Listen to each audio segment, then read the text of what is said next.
Lumalalim ang baha sa ilang bahagi ng La Union dahil sa tuloy-tuloy na pagbuhos ng ulan. Yan ang umaarangkadang balita ni Trisha Manalo.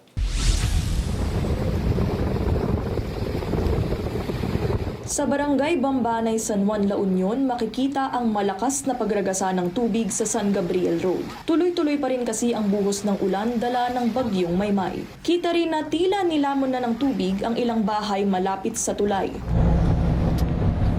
Habang sa bawang papunta sa San Fernando, La Union naman, abot tuhod na baha ang binabaybay ng mga sasakyan. Sa bahagi namang ito ng San Fernando City, La Union, nalubog na sa baha ang ilang mga sasakyan. Sa ngayon, nasa higit 1,000 pamilya mula sa iba't ibang bahagi ng La Union ang inilikas na. Mula sila sa mga bayan ng Bacnotan, Bangar, Luna, San Juan, Bawang, Burgos, Caba Towns at San Fernando City. Patuloy naman ang ginagawang relief operations at preemptive evacuation ng provincial government ng La Union para sa mga apektado ng bagyong Maymay.